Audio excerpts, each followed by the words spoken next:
on the phone line with us right now is Susan Jane Brown. Susan Jane is an attorney with the Western Environmental Law Center. That's westernlaw.org is the website. Previously, she was the National Resource Defense Counsel lawyer for Congressman Peter DeFazio, the 4th District of Oregon, a great guy in Washington, D.C. Susan Jane, welcome to the program. Thank you very much. I appreciate it, Tom. You and Western Law are at the forefront of trying to fight the efforts of the Trump administration to basically gut our forests. And now this thing with the Tongass National Forest up in Alaska, where my wife and I were just up there a few weeks ago, and it's just breathtakingly beautiful. I mean, wild eagles and bears, and well, it's all wild. It's just amazing.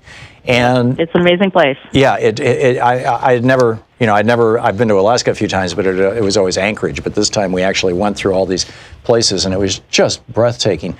Let's start with the National Environmental Policy Act, NEPA. I understand that this is central to the Trump administration's efforts to gut these protections. Can you tell me about this?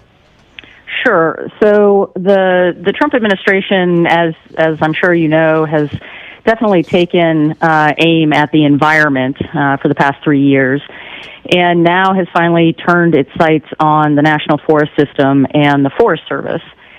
Earlier this year, the Forest Service proposed to revise its National Environmental Policy Act regulations, or NEPA, and those regulations do a couple of things. First of all, NEPA is a look-before-you-leap law, so it requires federal agencies to take a hard look at the environmental consequences of its actions prior to moving forward with that particular action.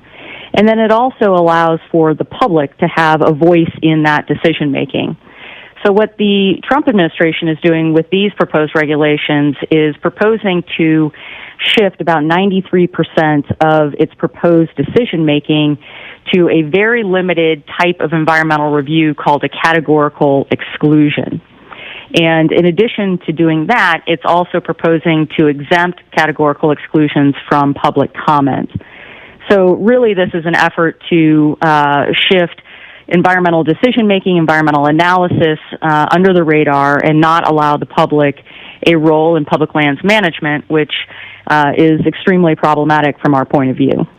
To what extent is the Trump administration, is what they're proposing to do here, an actual violation of law, or is it just a twisting of law? Are they ignoring law? Is a legislative remedy necessary? I mean, how does this play out? Yeah, well, I think a little bit of all of the above is going on. The agency's proposed intention with these regulations is to increase efficiency when it makes decisions involving land management. And I think that we can all agree that we want a government that is efficient and that makes decisions in a prompt manner. So there's really nothing to complain about there. What's problematic with the Forest Service's approach is that it's attempting to solve the wrong problem here. There have been a number of studies, not only conducted by other government agencies, but also by academics and, in fact, the Forest Service itself, to look at why it takes the agency as long as it does to reach particular decisions, which can range anywhere from 2 to 3 years to much longer if the project is very complex and involves a lot of natural resource issues.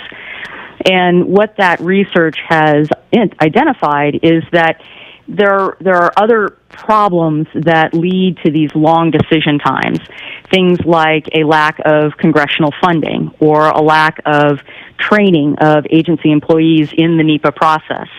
Other things like turnover. So, for example, with the Forest Service, their agency culture is one in which if you want to move up in the agency, you have to move around to different offices. So maybe you're stationed in Oregon, and then you go to Alaska, and then you're in Utah, and then you're in Florida. And so that moving around really means that it's musical chairs.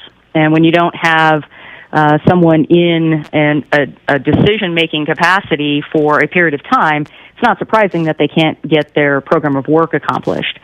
So it's these sort of unsexy internal agency cultural problems that are really at the root cause of the delay in decision making, not the fact that environmental analysis is required or that consulting with the public is required. It's really more about the agency and its internal culture than the National Environmental Policy Act. Now, so really this regulation is attempting to solve the wrong problem. Right. I have heard that the governor of Alaska met Trump's plane when he was returning from Asia recently, and Air Force One, while they were stopping in Anchorage to refuel, and got on the plane and had a conversation with Trump, basically lobbying him for this because it's jobs in Alaska. And you can understand that, from a purely political point of view.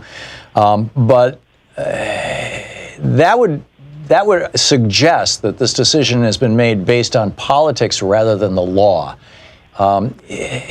Does NEPA have the ability to deal with that kind of pressure? Well, it's a good question. And what you were talking about there was Trump's request or demand, I guess, to Agriculture Secretary Perdue to grant Alaska an exemption to the roadless rule, which Right. is a national rule that was actually enacted in the Clinton era. And Alaska has never liked that Clinton rule. It has always believed that Alaska is different, and Alaska is different, but it's not so different that we shouldn't also protect the roadless areas in Alaska as well. And so what Trump is now saying he's going to do is to mandate that Alaska receive an exemption to the roadless rule. And I think what we've learned so far from this administration is that the president likes to do a lot of things ad hoc that are patently illegal. And I would suggest that any edict to grant Alaska an exemption would be illegal, not only under the National Environmental Policy Act, but also the Administrative Procedure Act, which requires federal agencies to follow a very rigorous process when it makes a rulemaking decision. So Trump is clearly trying to do an in-run around the law in order to deliver a gift to Alaska. Remarkable. Olivia Glasscock, who is an attorney at Earth Justice, said, and I quote, "The Trump administration is rushing to hand favors to big oil, gas, logging, and mining interests once again with the Forest Service's latest proposal to attack bedrock environmental law." To what extent is this all one thing? I mean, we've got these giant fossil fuel companies that have been funding climate change denial for years and years, ExxonMobil and others, the fossil fuel billionaires, the Koch brothers, funding, not just climate change denialism, but also this whole libertarian movement that there literally should not be public lands in the United States, that everything should be privatized. To what extent is this all one fabric that needs to be taken on in a more systemic fashion? Or are they coming after us in a systemic fashion and we're trying to deal with them piecemeal, and that's part of the problem? Or is my analysis of the situation completely wrong? Well, I think you're right on both alternatives there, actually.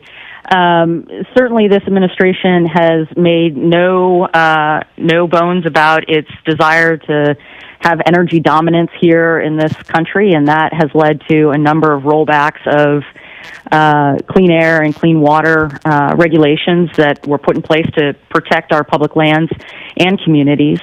I look at this most recent round of rulemaking, both with the Forest Service's NEPA rule and also the Tongass, as just part and parcel of that. It is definitely an attempt to open public lands to private development and to cut the public out of the process. And we've seen that time and again from this administration. So I'm not entirely surprised.